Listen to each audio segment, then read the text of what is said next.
आदाब नमस्कार, मैं रिदा खानम। आप देख रहे हैं सियासत टीवी पर साउथ इंडिया एक्सप्रेस। एक नजर डालते हैं आज के मुख्य समाचार पर। बीआरएस एमएलसी के कविता ने आज कहा कि तेलंगाना राज्य पिछड़ा वर्ग आरक्षण विधेयक के कार्यान्वयन की प्रतीक्षा कर रहा है। हम सभी ने इसके लिए बहुत संघर्ष किया। दुर्भाग्य से ये राष्ट्रपति के स्तर पर अटका हुआ है। जब भी ये पारित होगा, हमें उम्मीद है कि स्थानीय निकाय चुनाव कराए जाएंगे। हम सरकार से मांग करते हैं कि जब तक विधेयक लागू नहीं होता, हम राज्य में स्थानीय निकाय चुनाव नहीं होने देंगे। 16 जून को रायतू नेस्तम कार्यक्रम के हिस्से के रूप में किसानों से सीधे जुड़ने के लिए तैयार हैं। मुख्य सचिव के रामकृष्ण ने रायतू नेस्तम कार्यक्रम की व्यवस्था की समीक्षा करने के लिए जिला कलेक्टरों के साथ एक टेली कॉन्फ्रेंस की, जो कृषि विश्वविद्यालय में होगा। मुख्य सचिव ने कलेक्टरों को सूचित किया कि मुख्यमंत्री ए रेवंत रेड्डी की किसानों के साथ बातचीत सभी रायतू नेस्तम केंद्रों पर प्रसारित की जाएगी। उन्होंने कलेक्टरों को कार्यक्रम का समुचित आयोजन करने और जन किसानों की उपस्थिति 250 प्रतिनिधियों को आमंत्रित करने तथा प्रत्येक क्षेत्र में न्यूनतम सुनिश्चित करने के निर्देश दिए।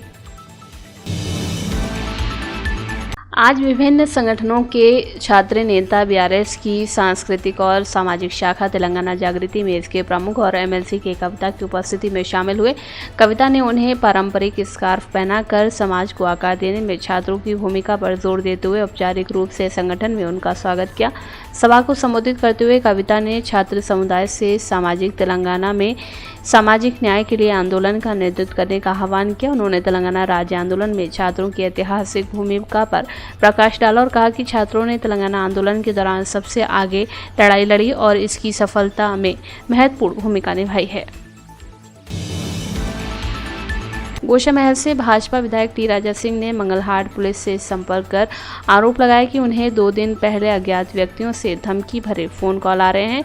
राजा सिंह के मुताबिक कुछ अज्ञात व्यक्तियों ने सिंह को बुधवार शाम 4:30 बजे से 11 बजे के बीच कम से कम 17 कॉल किए, जिनमें अननोन कॉल करने वालों ने सिंह को विस्फोटकों से मारने की धमकी दी और राजा सिंह के खिलाफ अपमानजनक भाषा का इस्तेमाल किया।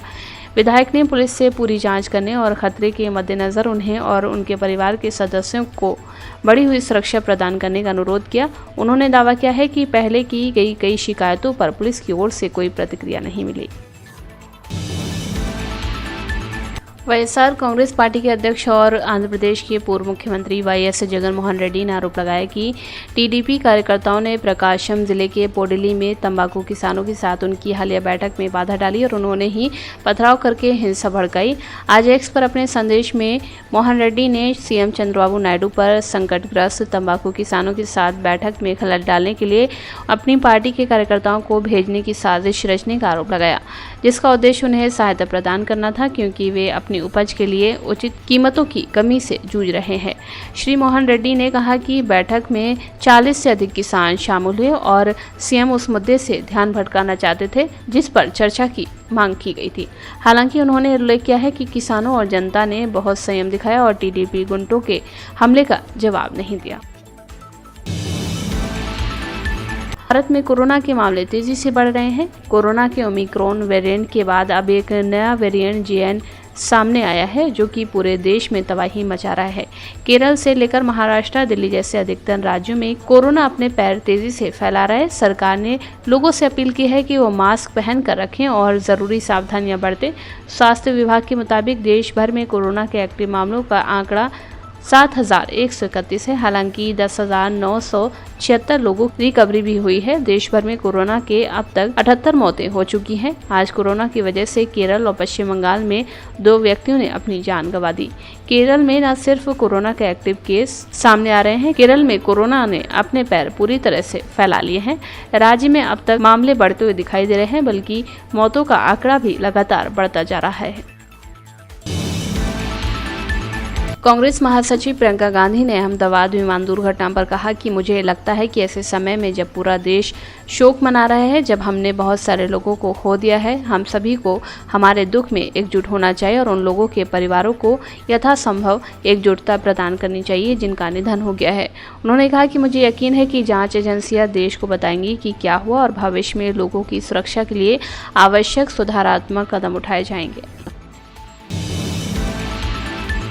तमिलनाडु के मुख्यमंत्री M.K. स्टालिन ने दिल्ली की मुख्यमंत्री रेखा गुप्ता को पत्र लिखकर जंगपुरा में मद्रासी शिविर को ध्वस्त होने के बाद उत्पन्न मानवीय संकट पर चिंता व्यक्त की है। इस विध्वंस के कारण 370 तमिल मूल के परिवार विस्थापित हो गए हैं, जो दशकों से इस क्षेत्र में रह रहे थे। तमिलनाडु सीएम ने दिल्ली सरकार से इन परिवारों के संकट को कम करने के लिए तत्काल कदम उठाने का आग्रह किया है, जिनमें से कई ने दिल्ली की अर्थव्यवस्था और समाज में महत्वपूर्ण योगदान दिया है।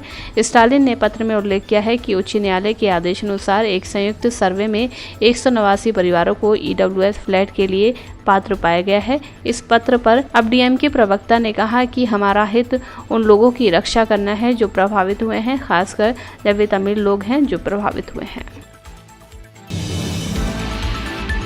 उद्धव ठाकरे से अलायंस की चर्चा के बीच राज ठाकरे महाराष्ट्र के मुख्यमंत्री देवेंद्र फडणवीस से मिलने गए और करीब 1 घंटे तक बातचीत की। इसके बाद से सवाल उठने लगे कि क्या राज ठाकरे अपने भाई उद्धव ठाकरे से दगा कर अब भाजपा के साथ जाना चाहते हैं। इस पर उद्धव गुट की प्रतिक्रिया सामने आई है। उद्धव गुट के सांसद संजय राउत ने राज ठाकरे और देवेंद्र फडणवीस की मुलाकात पर कहा कि कुछ लोग ये सब करके बस माहौल बना रहे हैं। हालांकि मुंबई और महाराष्ट्र में मराठी मानुस की जो दुर्गति हुई है उसके लिए देवेंद्र फडणवीस ही जिम्मेदार हैं। कांग्रेस ने आज दावा किया है कि गाजा में युद्ध विराम की मांग वाले संयुक्त राष्ट्र के मसौदा प्रस्ताव पर मतदान से भारत सरकार का दूरी बनाना नैतिक रूप से कायरतापूर्ण कृत्य है। युद्ध विराम के लिए वोट देने से डरने वाली सरकार भारत या दुनिया को नैतिक दिशा तथा नेतृत्व देने के लायक नहीं है। मुख्य विपक्षी दल ने ये सवाल किया है कि पिछले 6 महीनों में ऐसा क्या बदलाव आया जिसके कारण भारत ने युद्ध विराम का समर्थन करना बंद कर दिया। फिलिस्तीन पर पूर्व प्रधानमंत्री अटल बिहारी वाजपेयी के सैद्धांतिक रुख को छोड़ दिया है। संयुक्त राष्ट्र महासभा में गाजा में तत्काल बिना शर्त और स्थायी युद्ध विराम की मांग वाले मसौदा प्रस्ताव पर मतदान से भारत ने परहेज किया है। महासभा में स्पेन की तरफ से प्रस्तुत प्रस्ताव पर मतदान हुआ है। इस प्रस्ताव में तत्काल बिना शर्त स्थायी युद्ध विराम और हमास तथा अन्य समूहों द्वारा बंधक बनाए गए सभी लोगों की तत्काल तथा बिना शर्त रिहाई की मांग की गई है। भारत समेत 19 देशों ने मतदान में भाग नहीं लिया, जबकि 12 देशों ने प्रस्ताव के खिलाफ मतदान किया और पक्ष में 149 वोट पड़े हैं।